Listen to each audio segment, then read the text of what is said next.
ജീവിതത്തിലെന്നും പ്രശ്നങ്ങളാണ്, പ്രതിസന്ധികളാണെന്ന് പലരും പറയാറുണ്ട്. ഒന്നിനു പിറകെ ഒന്നായിട്ട് വരുന്നു. ഒരു സമാധാനവുമില്ല, സന്തോഷവുമില്ല എന്നൊക്കെ. നാം മനസ്സിലാക്കേണ്ടത് ജീവിതമെന്ന് പറയുന്നത് ദുഃഖ സന്തോഷ സമ്മിശ്രമാണ്.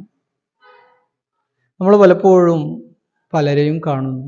അവരൊക്കെ വലിയ സന്തോഷത്തിലാണ്, സുഖത്തിലാണെന്ന് നമ്മൾ വിചാരിക്കുന്നു. അത് ശരിക്കും സത്യമല്ല.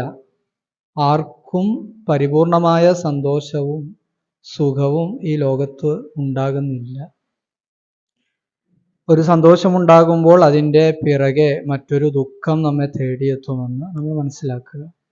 നമ്മൾ ദുഃഖത്തിൽ മാത്രം കോൺസെൻട്രേറ്റ് ചെയ്യുമ്പോഴാണ് നമ്മൾ ദുഃഖിതരാണ്, പ്രശ്നങ്ങളിലാണ്, പ്രയാസങ്ങളിലാണെന്ന് നമ്മൾ തോന്നുന്നത്.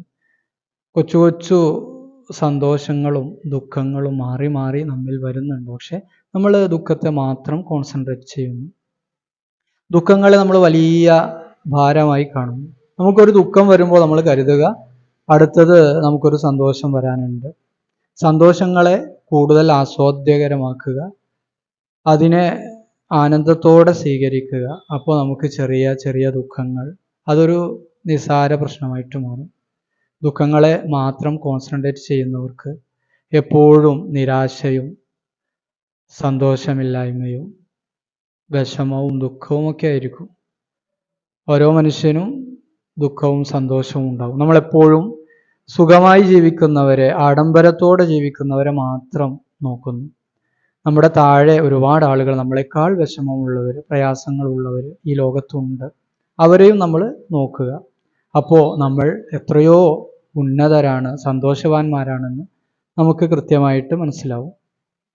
അപ്പോൾ നമ്മുടെ ജീവിതത്തിൽ ഒരുപാട് ദുഃഖങ്ങൾ ഉണ്ടെങ്കിൽ അതുപോലെ ഒരുപാട് സന്തോഷങ്ങളും വരുന്നുണ്ട്. ആ സന്തോഷങ്ങൾ കൂടുതൽ ആസ്വദിക്കുക.